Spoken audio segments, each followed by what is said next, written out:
Dan Illman, Mike Beer, taking a look at race number 11 at Gulfstream Park. Let's throw up the field for this Kentucky Derby prep race. It's the Holy Bull, $250,000 on the line, a grade 3 at a mile and a 16th. We have a field of 7. We've got a heavy morning line favorite. That's the Champagne winner of 2019. Tis the Law, 3-5 for Barclay Tagg, making his first start as a 3-year-old. It's going to be interesting to see what he does, Dan. He disappointed the last time we saw him, but there are some excuses to be had. This is his first start as a 3-year-old, and he's way the horse to beat. Let's throw up the Timeform U.S. pace projector for this race. We are expecting the pace to be fast. The 3 Relentless Dancer, who won around 2 turns last time out, going 7 Delta Downs. He's plenty quick. Yep. He might be able to make the lead.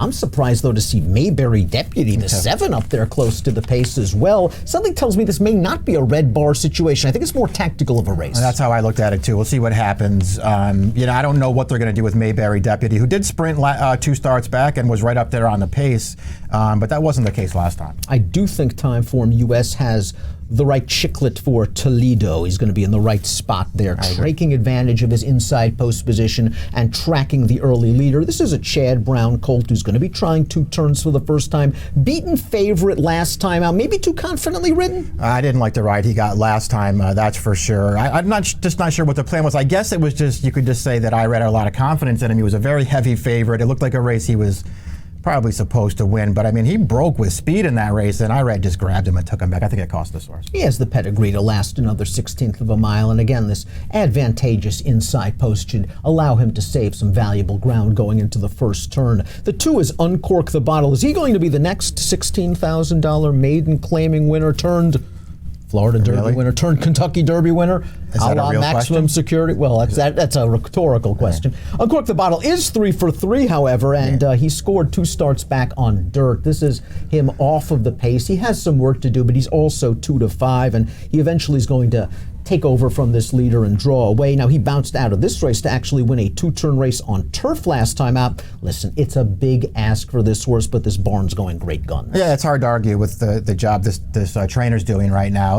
It helps in this race we're watching right here. It helps when the horse that's on a clear lead in the stretch just totally hits the wall midway down the lane, but I won't knock this horse who's 3 for 3 right now. Tis the Law by Constitution, debut winner at Saratoga for Barclay Tagg, bounced right out of that race with a real professional win, I thought, in the Champagne. Let's take a look at Tis the Law Champagne. He's in behind horses, and he's just going to alter course to the outside, very calmly change leads, and he is on his way. Solid 89 buyer, backing up the 90 buyer he earned in his career debut. Now, we talked about his subsequent outing, the Kentucky Jockey Club. It was a sloppy track. He was down inside, maybe he was a little bit uncomfortable. Yes, it was disappointing that he didn't win at 3-5, but he obviously has the fast races. Yeah, his first 2 races are legitimately good, including that one that we just watched. I mean, he ran really, really well in both of them.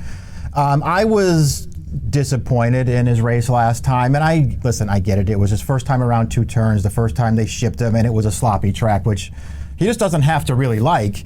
Other than that, I'm not really finding these, because I know that there's been a lot of talk that, being down inside and tracking in behind horses, maybe he didn't like that, and then having to split horses in the stretch. But if you go back and watch his first 2 races, that's exactly how he was ridden by both of his riders. They put him in behind horses and then took him clear in the stretch, and he really fired. To me, he didn't really fire in the jockey. When he got clear about the 8th pole, he had to squeeze his way through, but when he got clear, he had his chance to win that race, and he got outfinished by 2 horses. I wonder if it was just the slop, though. Yeah, it could have been, absolutely.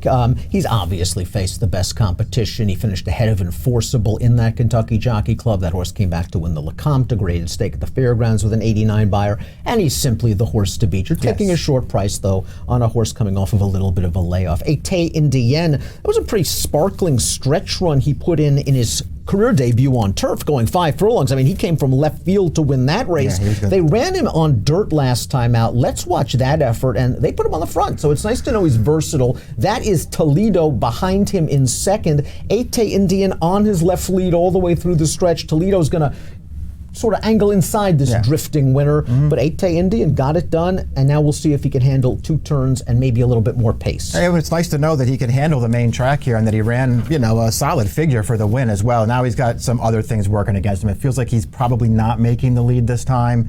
We'll see. Toledo we already talked about it a little bit, didn't get the greatest ride in the world last time, so I would prefer that horse over Ete Indienne, but I won't knock his dirt debut. He ran fine in that. Would you send him?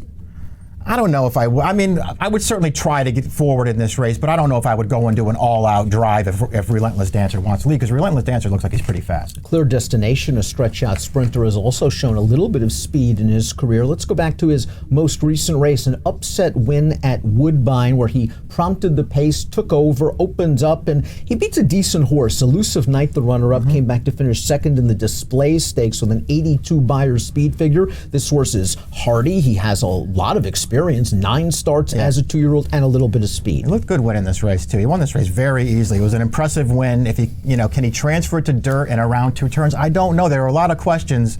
This horse is going to be a really big price in this race. When you look at a horse like Clear Destination, he ran twice on dirt at the very beginning of his career, April and May of his 2-year-old season. Do you basically discount those races and say he's a completely different horse? He looks like a much better horse to me right now, and I don't know that it all has to do with the surface. Relentless Dancer is the 6th, and this horse handled 2 turns last time out, going 7 furlongs at Delta Downs. He's now paired up 82 Beyer speed figures in his 2 dirt efforts.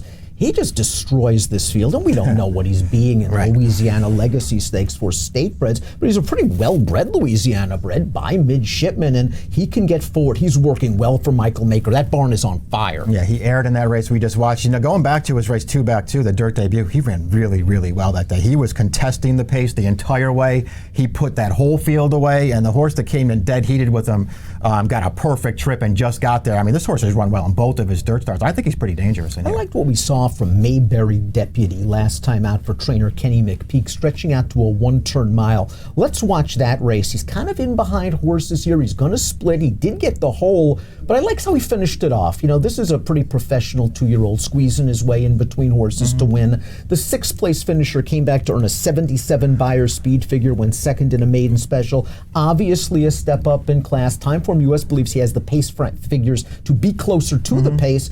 First time 2 turns, he's by Majestic Perfection. We'll see what happens. He ran fine, and the trip really worked out for him. His first 2 starts I didn't love, but he did face good horses in there too. We'll see what happens. He wasn't a horse that I was that interested in this race, but we'll see what happens. 'Tis the law, the horse to beat. He is going to have to deal with a slight layoff for Barclay Tagg. We take a look at our pick in here. We're going to try to beat him with Toledo. For Chad Brown, we think maybe he'll get a more aggressive ride this time around, saving ground going into the first turn. 1-3-6-7 for Mike, 1-4-6-5 for me. 7-2 morning line Toledo. How much money does he take? I don't know. I feel like Tizelaw really is going to take all the money in here, so we'll see what price Toledo goes off. And listen, I'm not as against Tizelaw as you are. I think he's way the horse to beat in this race. I just wanted to take a small shot against him because, he did have excuses last time, but I don't know if he had that many excuses. Fair point. Chad Brown, Irad Ortiz on Toledo, 7-2 morning line. Our top pick in the Grade 3 Holy Bowl. Approximate post time for the 11th at Gulfstream on a stakes-laden Saturday afternoon card. 5:04 Eastern. Good luck.